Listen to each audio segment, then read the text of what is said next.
Hello and welcome everybody to today's Anticast with Cameron and Dave. We're going to be getting started in iOS mobile application testing.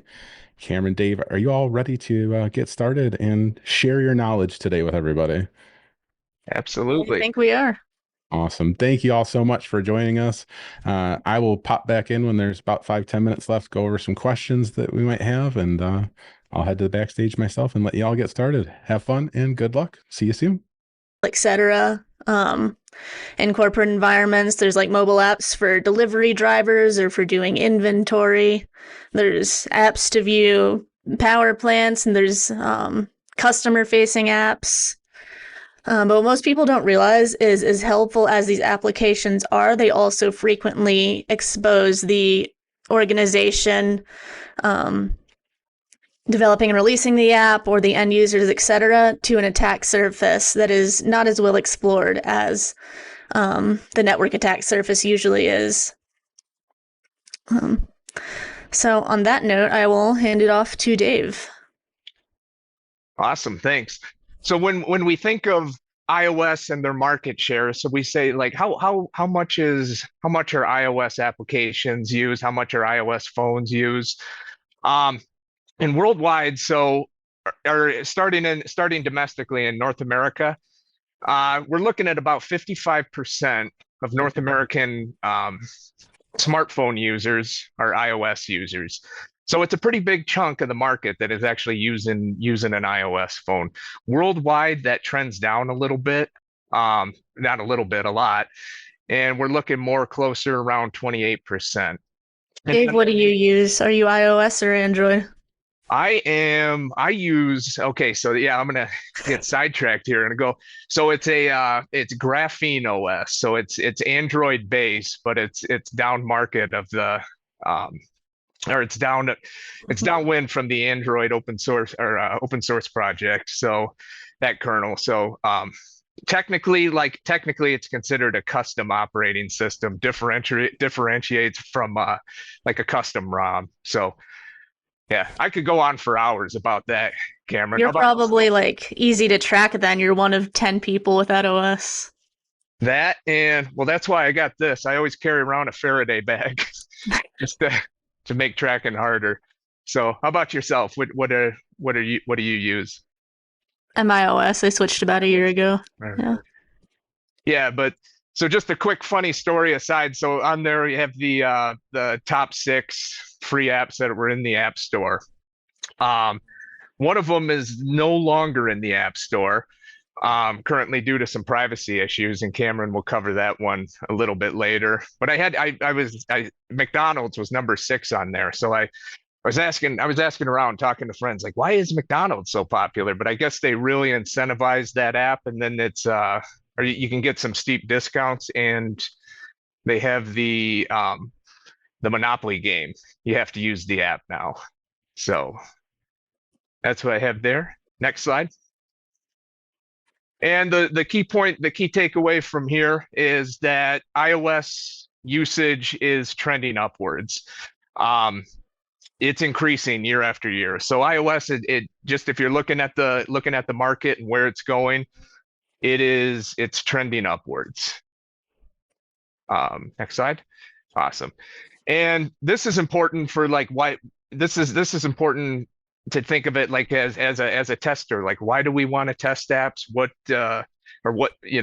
risk does iOS bring, or using iOS bring into an organization? Is that a lot of organizations tend to use iOS and Apple devices in their MDM programs, their mobile device management. If you have a CEO that they issue a phone to, um, there's a good chance that it's going to be an iOS device. And with that, it opens up new opportunities for hackers. And next slide. So when we think of it, what type of issues might come from using iOS? Um, it's a mobile computer. So I was told a long time ago by somebody that by a gentleman I used to work with, that the phone that we have nowadays has more PC processing power than the shuttle that went to the moon. So that it just there's a lot of power a lot of processing power, a lot of capabilities with that device that, for the most part, is going to travel around with everybody.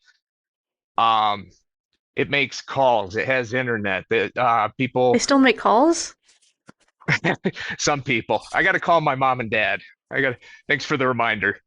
Um, I have yeah, and you do banking from there. It connects to different antennas. It has different. You have Bluetooth. You have um, antennas that connect up to satellites for the geolocation. There's a lot that goes on and on that device. And there's a lot of personal information on that device as well. And iOS devices, they have that walled garden. They do make they offer protections, and that tends to be why um, if you just ask businesses that use it, they do tend to make it easier to manage with their protections and what they allow, what they don't allow, and we'll cover that a little bit later at a pretty high level. Um, and then yeah, like if they're issued to an organization, they have access, or if a company issues somebody a phone, there's a chance that that phone has access to the organization, to the internal network, to resources used by that organization. So there's a pretty decent, pretty big size attack surface. So if we look at bug bounty reports, so we say like, okay, so what kind of issues are getting reported? What kind of bugs? What kind of vulnerabilities? And the link there is at the bottom of the screen of the report that I summarized here. But like the top attack paths, when you're looking at it, like, okay, so I've issued an iOS device or I have an application. What are the attack paths? What are the top attack paths that are being reported?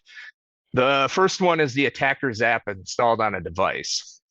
And the other one, second, would be opening a malicious page, where if you could coerce a user to go to a malicious page, that attack path. You do have the third one is a remote payload. And then the fourth one, which is pretty common, is a hard-coded secrets and leakage. So that would be just maybe an API key that's bundled into the file. But I can't get an app off of the phone because of fair play, right? So anything I put in my app code is not accessible to the end user, right? We'll cover that a little bit later. But right.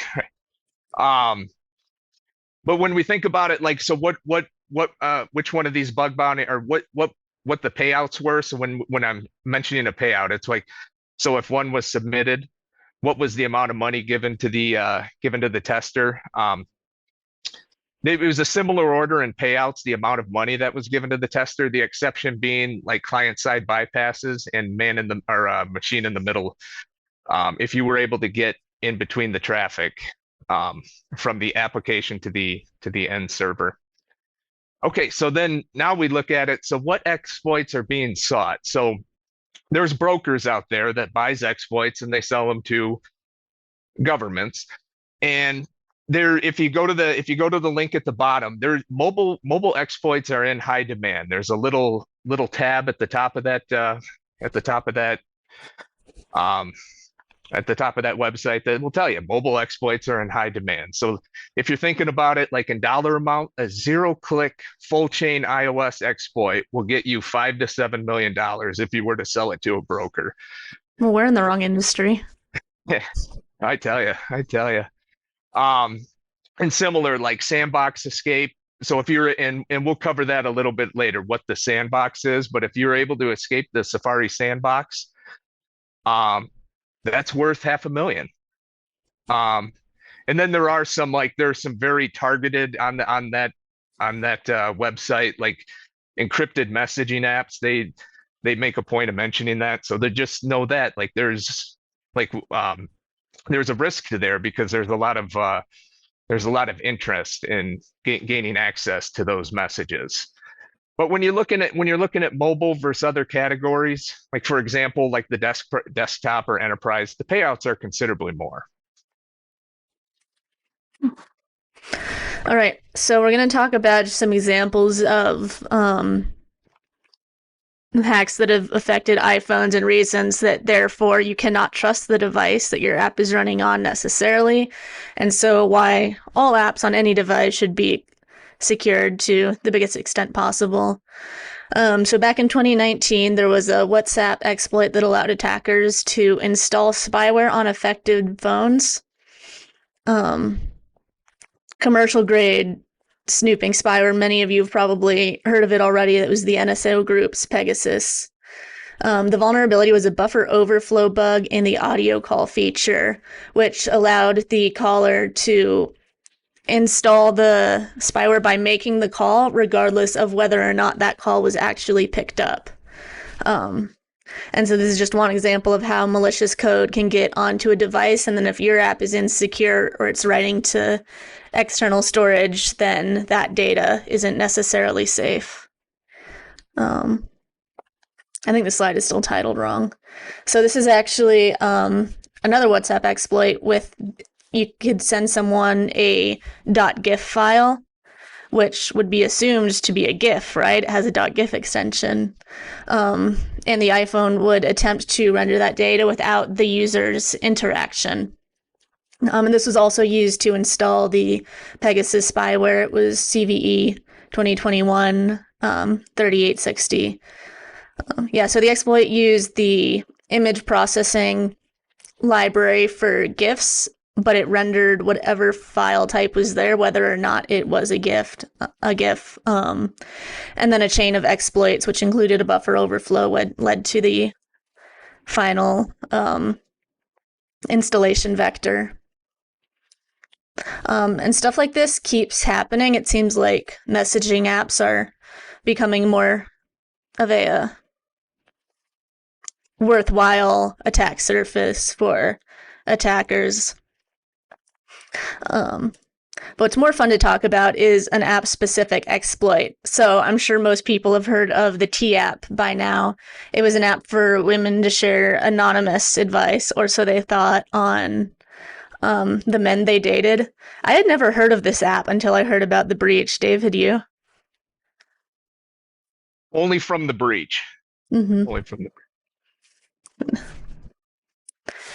Good. So in the code of the app, there was a Firebase URL, and the Firebase, the Firebase storage bucket was being used to host pretty much all of the data they were asking for users, including that for identity verification, which was people holding up their ID cards and taking selfies. And so that was a legacy database that was left totally unsecured and ended up leaking over like 72,000 images, as well as methods of viewing people's messages, posts, and comments. And this is an API attack, which honestly, most of mobile testing is an API test with extra steps. It's good to go through all the static analysis stuff and find keys and URLs, but I would say over at least close to 50% of the time we spend on mobile apps is finding the URLs, using the app, and then performing more aggressive testing on the API. So in this case, there was also a vulnerability which anyone with an API key could see anyone else's messages. And so we frequently call that an IDOR insecure direct object reference. When an app tests, when an app determines whether or not a user is authenticated, but does not check who that user is. So how do we start testing our own apps? All right. So first things is it's good to know like how apps are categorized. Next slide, Cameron. So what we have is the OWASP. OWASP does great things for mobile application security testing, and they have testing profiles. So this is a great place. I refer to it a lot, but for testers that are just beginning, or if you're just looking at it, or for experience, have been testing for 10, 20 years, this is just a great reference to use. So it has different profiles. So how you think like how the app should be tested, what should be allowed, what shouldn't. And they have a couple different levels. So they have level 1, which when you think of level 1, you're going to think it's maybe a news app, just something where maybe you have a username tied to it, but there's not a lot going on with it. And then you have your level 2. So this will be like a private messenger, maybe WhatsApp, or or like anything sport where it's Fitbit, where it has some sensitive material is in it, may have some upload features, some in-app purchases. But then they also have the R tag, which is for resilient security, and that can be applied to both level 1 and level 2. So for level 1, you're thinking, no, it's still, maybe we're thinking it's a news app still, but there's ad revenue. So there's a chance, like if something was compromised or something was manipulated, there could be a loss of revenue for that app. And then the level 2 with the R tag for resilient. And a good way, I should have said this earlier, a good way to think of that R tag is, can you trust the host OS? So you need to be tamper resistant, checking to see if the phone's jailbroken, stuff like that. And that level 2 R, so that is going to be like Pokemon Go is probably a good example where there's business intellectual property tied to that. So if somebody were to hack it or were to have a bypass, they could possibly cheat or gain the property and make a clone, or not make a clone, but reproduce that sensitive data, or not sensitive data, but that product that is unique to that company that drives its users and its revenue. All right, next slide. So speaking of OWASP, first off, I'll give a hat tip Sean Verity, who was on. If you attended the pre-show banner, he was on. He's already done a talk about what I'm going to briefly highlight here, and that's the mobile application security testing guide. So this is, like I had mentioned earlier, for the testing profiles. If you're just starting out, or if you've been doing this for years, it's still a great thing to reference for anybody. It'll have different tests you can do. It'll go through tools. It covers a lot. And it'll have different categories in there for each test, like for cryptography, for API testing. So it breaks it down in chunks. So it's easily digestible. It's a great resource, and I cannot recommend it enough. All right. So I'm going to talk about some of the tools we use to further look into mobile apps. You need some kind of lightweight text editor. Each application has a bunch of different files. There's the app itself, there's libraries, cache files, CSS, JavaScript, there's all kinds of things. One time I was testing an app and I found a JavaScript encryption file just sitting in the application package. I never figured out how to use it, but that was interesting. So apart from looking at files, we're always going to want to intercept traffic from the app and see what's going on. For that, you need some kind of proxy, for which we usually use Burp Suite. And then the other thing you might want to do is intercept the application at runtime, not the traffic, but the code itself as it's running. And for that, we use the Frida toolkit, which we won't have too much time to go into today. But if you go to any iOS workshop, it should cover it. And we'll talk about writing Frida scripts in our class in February. Ghidra is just my personal favorite tool for reverse engineering, and then for static analysis in a more automated and approachable fashion than manually looking at the files. We typically use MobSF. So one thing that I always need is a jailbroken phone. So we talked a little bit earlier about how iOS comes with restrictions, such as every app is given its own sandbox, and that app is running as a process that should not be able to access any other apps. And the user of the phone is essentially subject to the same restrictions. But if I want to be able to SSH into that phone and use it as a Linux device, then we're going to have to jailbreak it. So jailbreaking can also let you run restricted apps that aren't approved and in the App Store. You can modify the file system, SSH, and then you can also use tools like Frida to extract applications from the phone.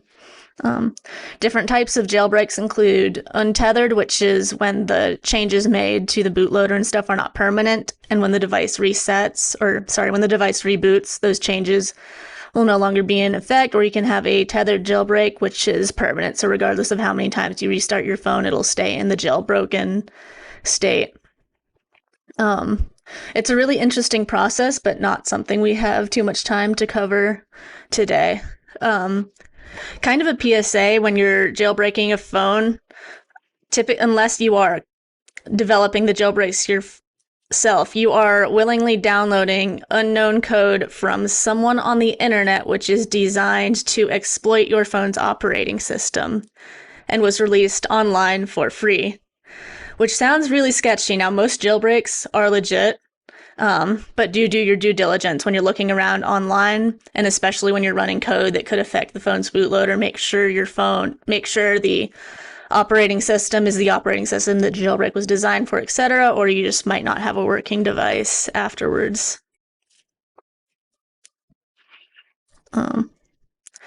So one specific jailbreak was the Checkmate jailbreak, which was a boot ROM exploit affecting the USB device firmware upgrade stack on iPhone 5s through iPhone X. Apple has to support devices with updates, and it can't patch this because it's a hardware level phone.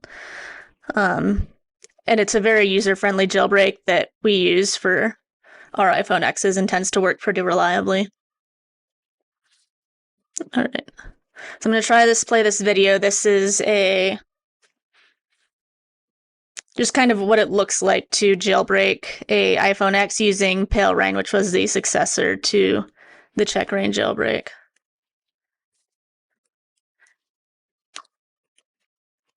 All right, I'm failing to run the slide deck. Hold on.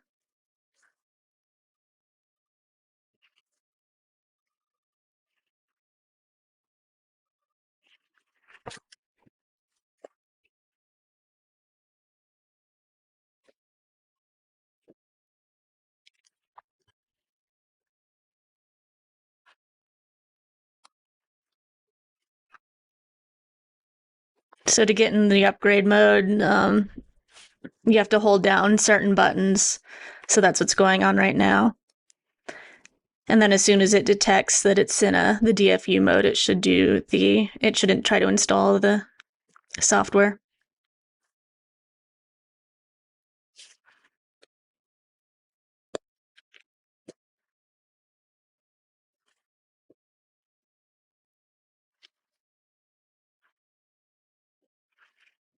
It takes a while. That specific error is typically a result of it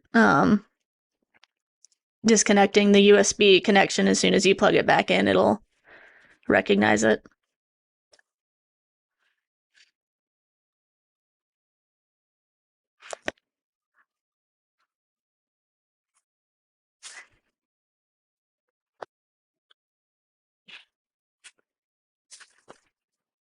So it looks a little scary, and then you have a working phone, and then were you to turn that on, you should have the alternative app stores and stuff installed as well.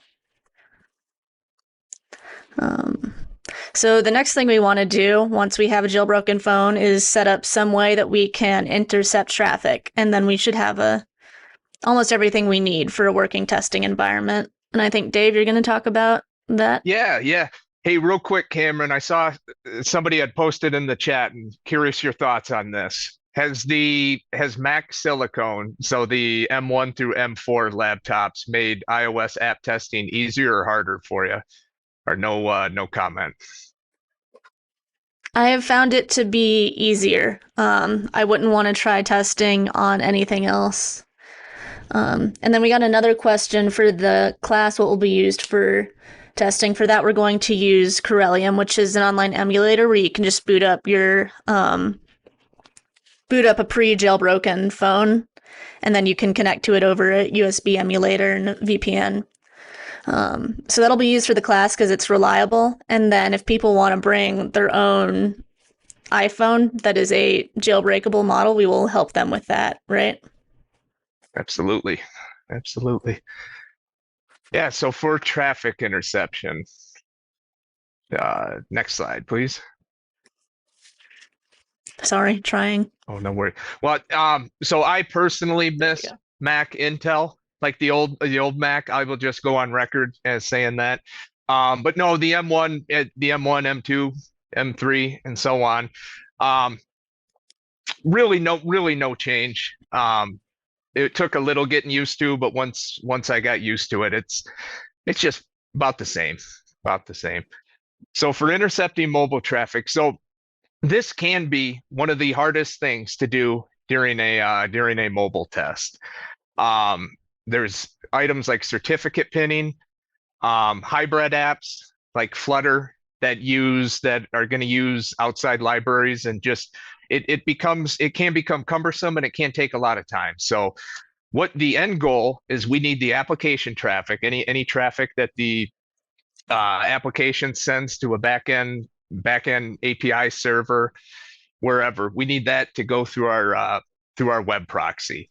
And not all applications are proxy aware. Like I mentioned, the Flutter is a good example that isn't proxy aware. So there's some workarounds for that. Like for instance, you can install an OpenVPN server and client server on your testing VM or workstation, and you install the client on the phone, and you're able to proxy traffic that way, IP tables, and you can eventually get it routed. But it does take some effort. And then, like I'd mentioned earlier, certificate pinning, that that takes you're either going to have to you're more than likely you're going to have to bypass that certificate pinning, which means you'll have to determine the method, what functions are used to do the certificate pinning, and you'll have to bypass it. Or you'll have to at runtime disable those checks. I'm going to stop you real quick. We've gotten a lot of questions about jailbreaking devices. Sure. How do I allow? Okay, there we go. So this is a good resource that I just posted in the Discord for determining which models are currently jailbreakable and which jailbreaks will work on that application. Someone else asked what phone would be best. I've had really good luck with an iPhone X, and iPhone X. no, you would not want to attempt jailbreaking your daily driver. In fact, if you show up to our class with your what is clearly your primary mobile phone and ask us to help you jailbreak it, we'll probably say no. So bring a backup device. And then this link is in the chat. I hate ads. All right. Is this my slide again? Yes. Yeah. And there, real quick, there are like an iPhone X, you can get a refurbished from a reputable reseller for pretty cheap nowadays. So it won't put you out too much. Yeah, I like Back Market. I've had good luck with that site. Their customer support is good. I've returned a phone once or twice because it said it was unlocked and it wasn't, and it didn't cost me anything. They were responsive. And the first one I've ever bought is that iPhone X that I have right here. Oh, my camera's mirrored. Huh. So one issue we run into a lot with proxying traffic is applications like Flutter or extremely custom applications that don't necessarily obey or recognize the system proxy. So that means if you go into your proxy settings, you set it to your burp proxy running on your computer on the same local network, it may or may not actually intercept the traffic. We have many other issues as well. Like, I was trying to pull an IPA file yesterday from my iPhone, but the Wi-Fi network I'm currently on, I think, has client isolation, or there was some other issue, so I couldn't reach the phone.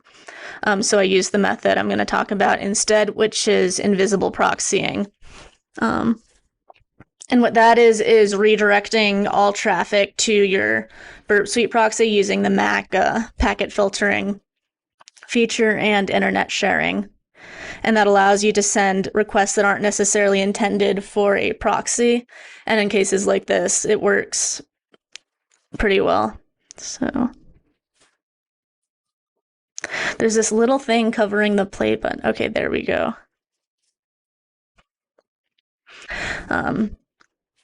Oh no.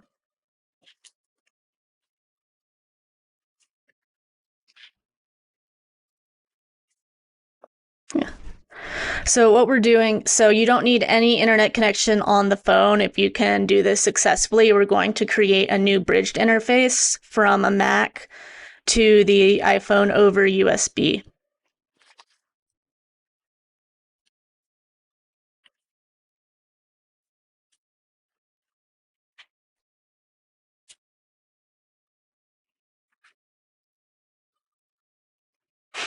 So I'm toggling on the USB port. I don't know why there's two of them. I need to debug that. We turn internet sharing on, and then when we run ifconfig again, we should see the new bridged interface show up.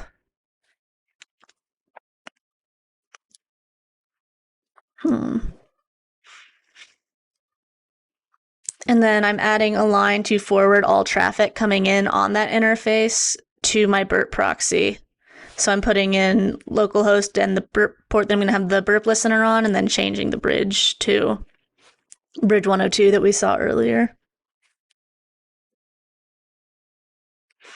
And I'm going to run TCP dump to make sure that I am getting the traffic, and that's like the first debugging step before going into the proxy and checking that. And it looks like we're getting plenty of traffic. Our phone IP is 192.168.2.2.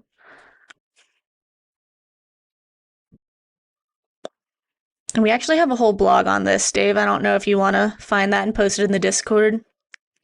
Yeah, let me see if I can run that down real quick. So I'm clearing everything in the burp history here just so we can see what's going on in real time.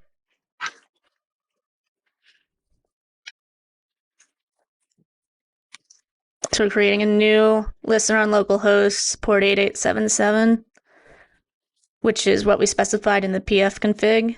And then we need to go to request handling and do that. I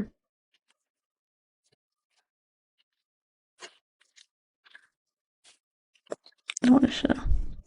And the request handling is the checkbox for the support invisible proxying, and that's probably the step that you're going to forget to do if you're trying to do this.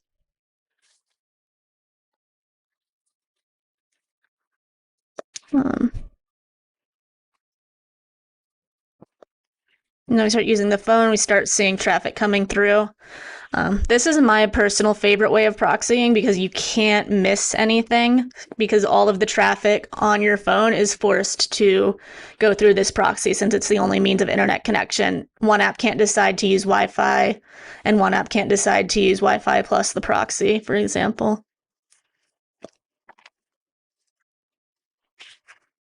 Is this me? Yep. All right.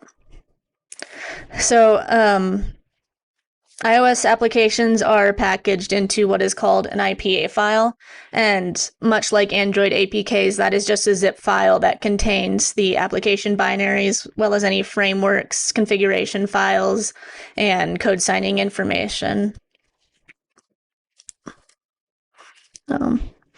There's various types of apps. Native apps are just code that is built to run on the phone. It can still use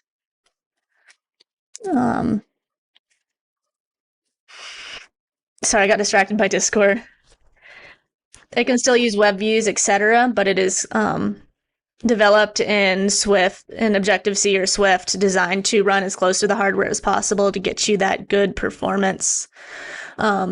Now, if you need an Android app and an iOS app and a web app, building native apps is probably going to be more of a higher cost and time investment than most organizations want to put in. And so technologies have arisen, such as hybrid apps, which act like native apps but rely more on web views for the majority of the functionality, or progressive web apps, which are essentially just browser apps with a little native wrapper.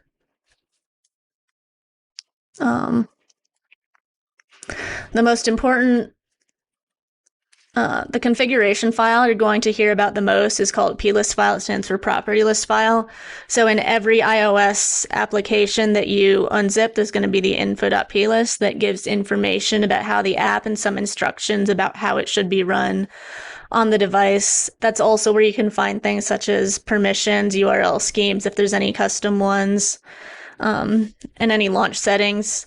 This we always review because developers tend to put like Google API keys or potentially other more sensitive API keys into those files as well to be used by the app, not realizing that they can be accessed by the end user.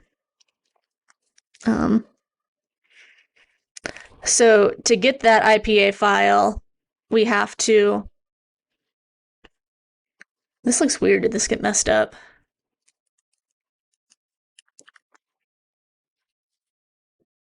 I think it did. Anyway, to get the IPA file, we need to take it off of a device. So we talked about jailbreaking a device because that is necessary for all of the methods that we know, right? Yeah. And so Apple has Fair Play encryption, which if you download an app from the App Store, it is encrypted for copyright purposes, and you can't just download the app and look at it. So what we do is we either manually or use tools that start the app, because the app has to be decrypted at runtime for you to be able to use that. And then we pull the running app from memory. And to do that, we can use a tool called Frida, and I'll just show a little example of pulling some IPA files down from a device. So the link to the Frida iOS dump remote tool should work with that. It's just a tool that SSHs into the device as long as it has a network connection, and then does all of the things in the background to download the file and creates a nice output file for you. We need the package name of the app that we want to download. To find that package name, you can use the Frida PS command and then TACU to tell it to connect to the USB devices. What a lot of people don't understand about Frida is it is a program that uses a client-server architecture. The server is running on the phone, and the client is running on your machine. So in this case, we are running the client program, and the TACU tells it that the Frida server we want to connect to is running on the USB device. And then that lists all of the apps we currently have installed, as well as the package identifier.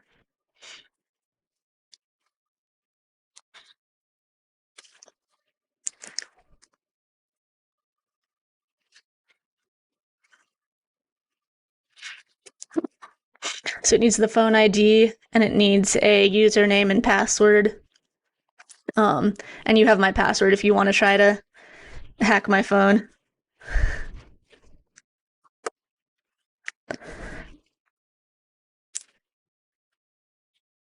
So then it tells you to start the app. You have to launch the app. Once it's all loaded into memory, it'll get pulled down.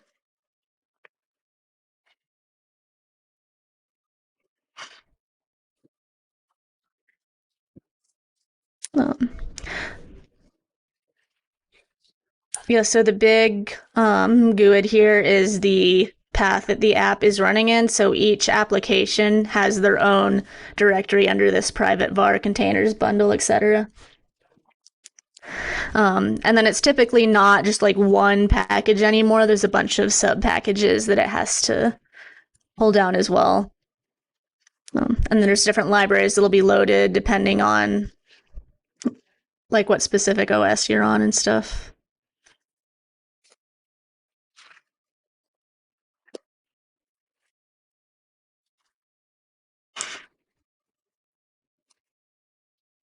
And then I did this for 3 different apps, but they all ended up looking about the same.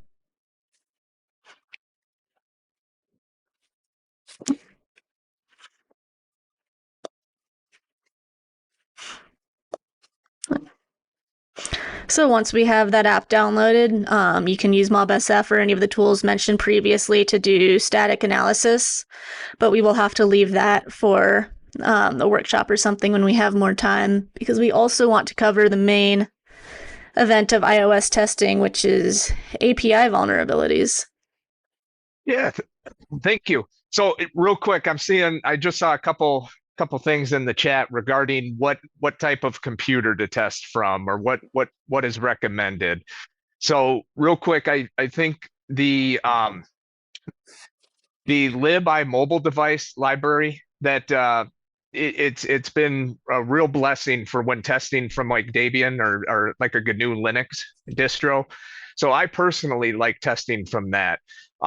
You also have like Mac. You can't beat Mac, or Mac is great because you have Xcode and just it's Mac native with Mac native, so it's just great to test from Mac. Um, Windows yeah, I can't recommend it. It could happen. I don't test from Windows. Cameron, do you have any thoughts on that? Just what do you have a recommendation for testing? Um, I have never tried testing from Windows. There's a host of other tools for Mac to like share the device's screen, reflect the screen of your iOS device and stuff, which is super helpful for like screenshots or showing something to clients or training newer testers. The people that I know on Windows test from Kali. okay, But yeah. I mean, I'm sure it's doable. It is not my area of No, but expertise. I just would I Yeah. would recommend even going from a VM. And with a VM, I test from a VM. There are a couple potential hiccups, and we'll address more of that in the course. And that is with just with the USB connecting the USB um, to a VM, and then If the the issue isn't DNS, it's USB pass through. yes, yeah, yeah. Um, So yeah, so the last part we're going to discuss here is the common API vulnerabilities. So if we think back to that, the OWASP mobile application security testing guide, we have different categories, and one of those is going to be the network, the API communications. So if we're at that point of the test where um, we've established a connection. We have a way to see the connection. We are able to put ourselves in between the application and the backend servers. We're ready to start testing the backend API. So think of it like a web app. You're looking for the same vulnerabilities you are in a web app. The authentication, the authorization. How does that app authenticate? What is the token? What does the application use once it's authenticated to validate that it is authenticated to the backend APIs? Is it a bearer token? Where is that stored? How is that sent to the server? Are the communications are they wrapped in TLS? Is it protected, or is there any plain text? Is there a chance of leakage that way? Plain text communication like a protocol like HTTP. You're checking for authorization issues like the app or the T app, the T dating app that Cameron had mentioned earlier. So any authenticated user would get an API token, and with that API token, they were able to see secret or not secret private chats that should not have been able to be seen by that user. So that's something, what is the are there any authorization vulnerabilities? And then you're looking like common stuff that's our common API vulnerabilities as well. You're looking for IDOR. You're looking for information disclosure. Any sort of injection attacks. You're looking for that stuff. So if you think of it, you're treating that API test like you would a web app for the most part. But because the application needs it, the user is going to enter data. That data has to go somewhere, and that how is that sent? How is that data passed along? So We do, however, sometimes see issues where the developers don't necessarily treat their mobile APIs the same way as their web APIs. For example, you could log into your phone with a 4 or 6-digit PIN. Most apps, like I know, like some investment apps and stuff, like once you are authenticated, the app will allow you to log in with just a PIN, and then that data is used to decrypt some value in the keychain that is used for the actual authentication with the server. But what we've seen before is something that seems to be an assumption where because the end user sees that they can log in to a mobile app with a 4-digit PIN, that authentication should be handled with a 4-digit PIN. So I was testing an app where it was it was a health app, and there was a 4-digit PIN used as your password to authenticate. And observing the API request showed that rather than this value being used to access other authentication information, it was sending that 4-digit PIN directly to the server as a password with no brute forcing controls. Which is interesting because, yeah, that's not what you should do, but you can see how, if your knowledge of development comes primarily from like the end user perspective, how that seems like something that you should do. Awesome. Thanks, Cameron. I think we just have, if we're ready, yeah. So here we have a demo, just a basic SQL injection. It's going to bypass authorization. And what you'll see here is so that is the juice shop running in a Docker container on my local host. So what's this phone right here? What is this interface? Yeah, good question. So that is Corellium. I forget the make of the phone, or the model, I should say.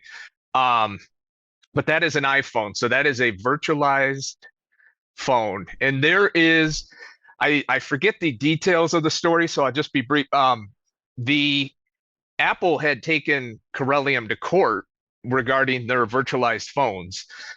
And we as testers, we as anybody that wants to use a jailbroken phone, we benefit from that. We benefit because Corellium won and they're able to provide these virtualized, and you have your choice. It can be jailbroken or not.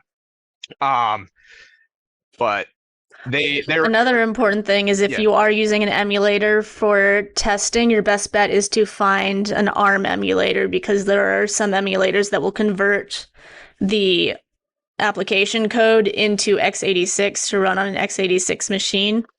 But Corellium, and I don't know if there's any other emulators there might be, is actually running on ARM hardware, which is a huge benefit for testing. Yeah, good call out.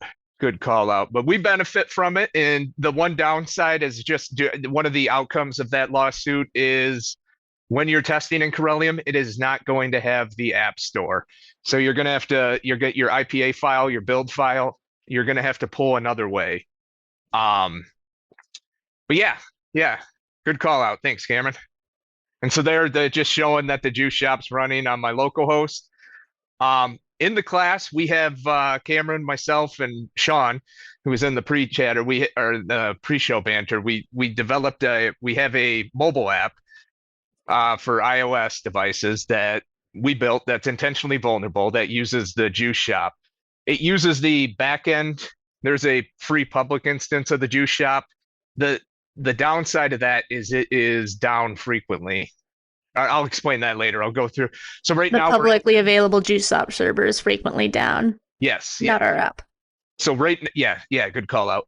So right there we have in the juice shop app, we're just searching for apples, and we get the return. We see that it returns that's available to an unauthenticated user. We want to log in. So in the demo here, we're going to log in, and anybody that's been testing for a while, I'm surprised I haven't gotten trouble, because when I log into legitimate services, I always put, a dash or an apostrophe, just force a habit. So right there, I put an apostrophe at the end, just seeing of the username, and in the return statement, we see some errors. The I'm sorry, we see some errors that show that the some database errors. We have some digging in to do. There's a potential, you see where there's smoke, there's fire. So we see some errors in the response. The server returns some errors that say, hey, there might be SQL injection is a good thing to look at this point. So the next thing we do, and this is just due to brevity, but we get a valid user. We get a valid username and email for the platform, and we're going to try an authentication bypass.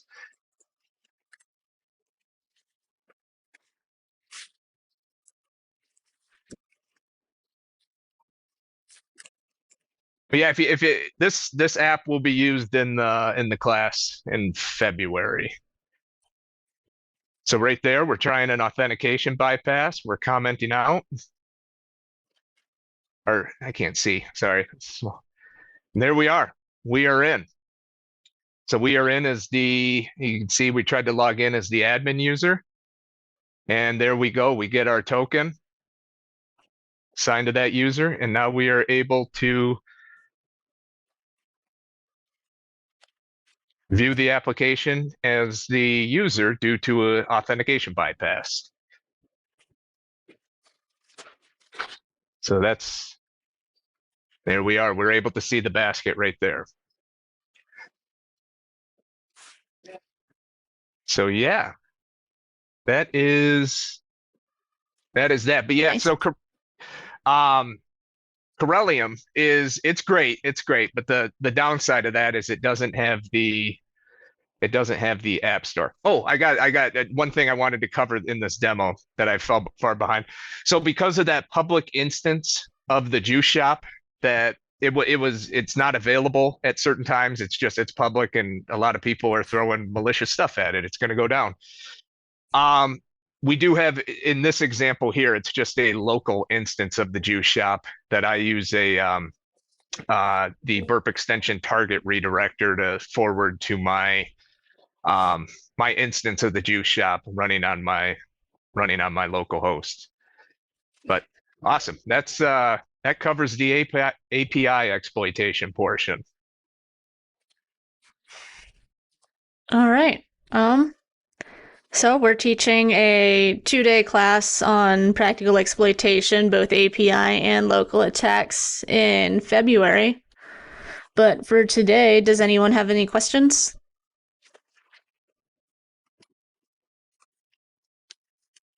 Uh-oh, there's a chat that I haven't been looking at.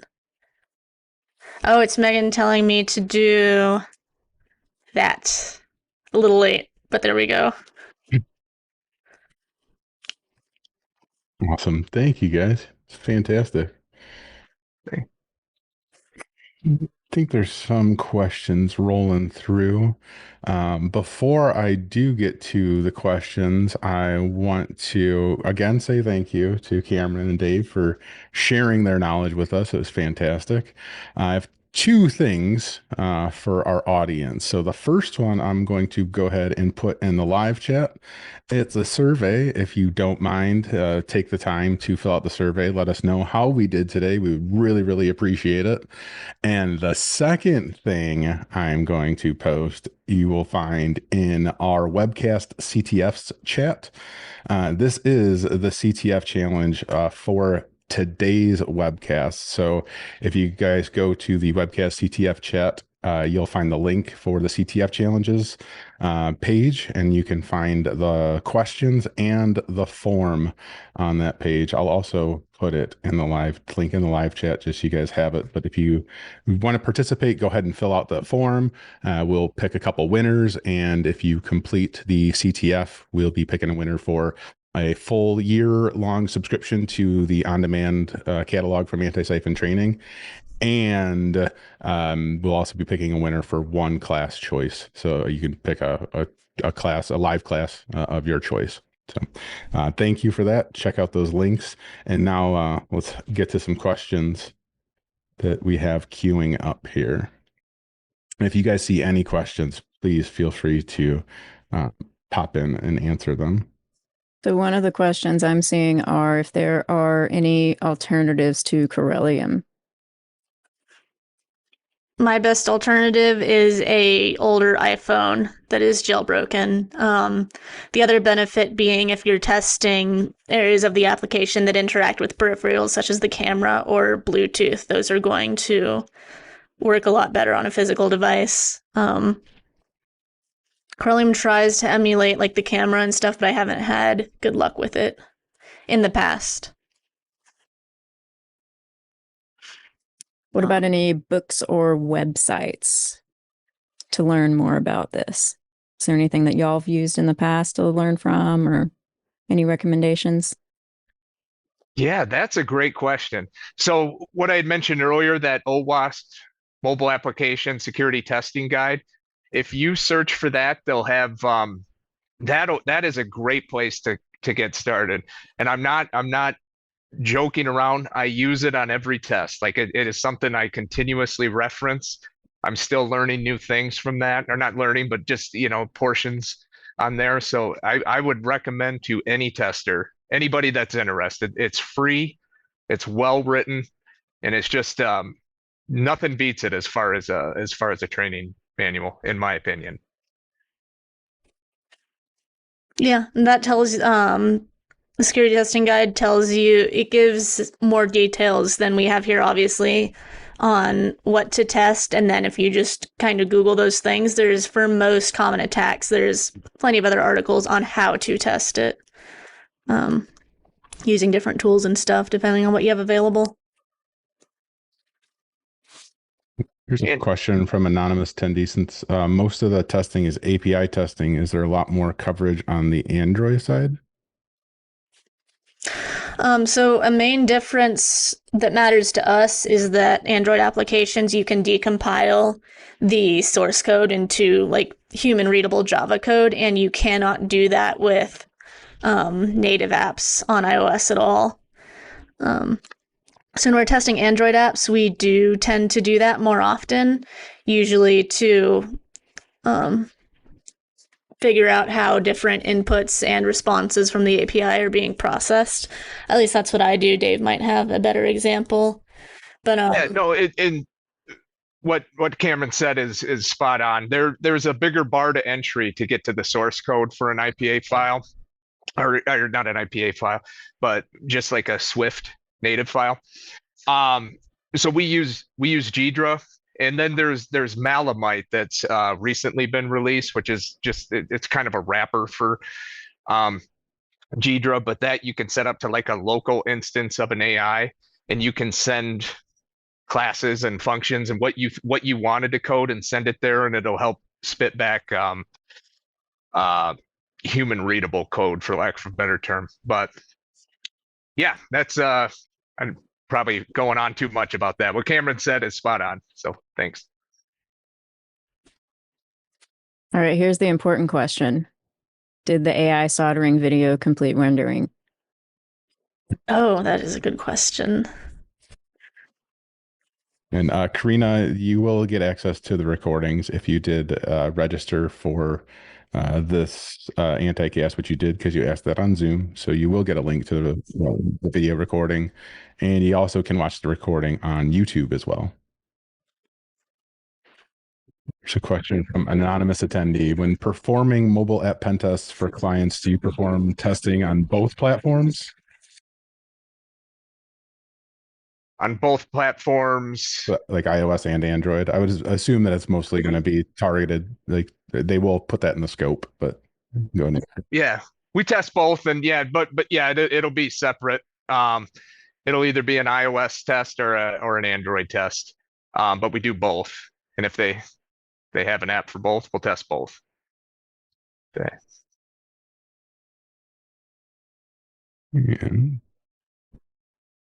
And The soldering video did finish, but I asked for close up and it didn't show the fingers. It went extra close up. oh man. That was an oversight on my part. We're rendering a new one. I'll post it in Discord.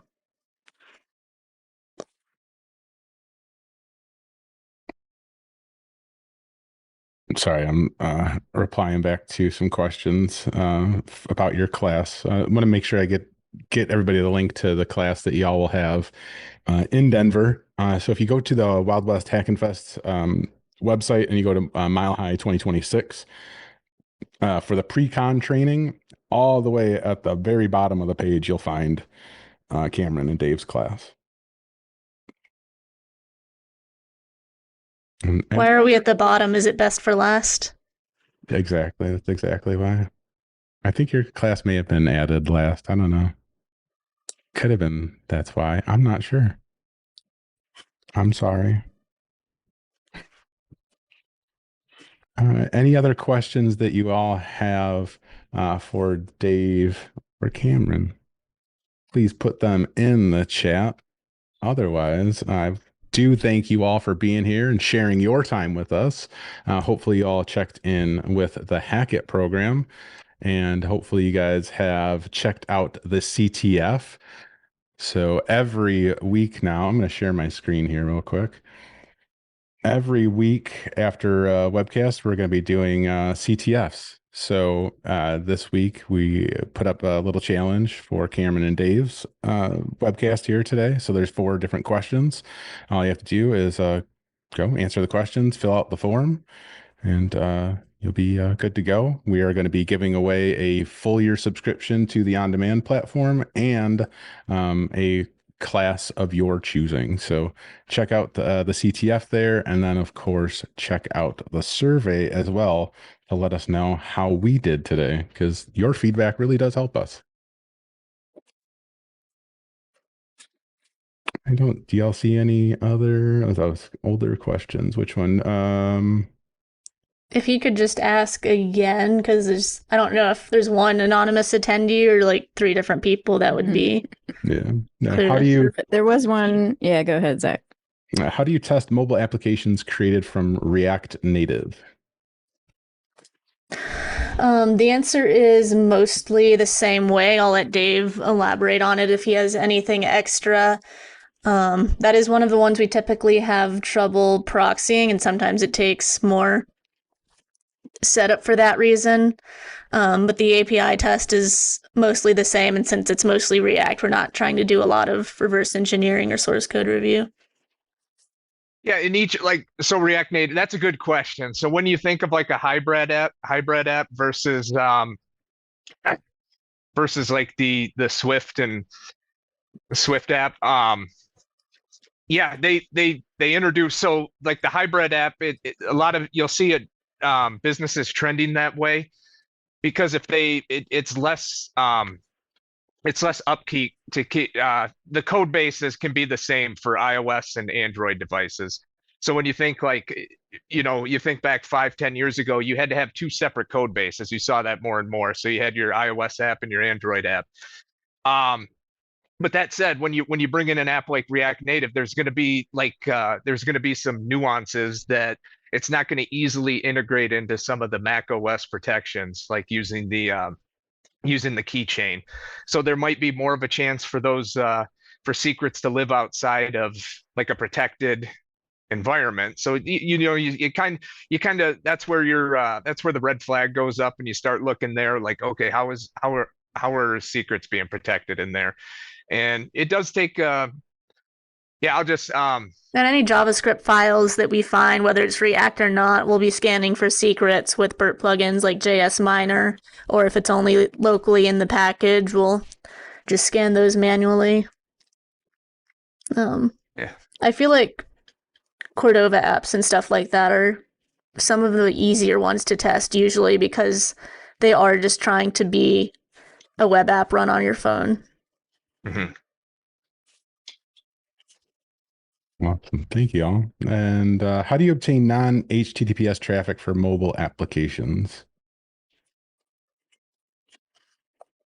Yeah, that's good.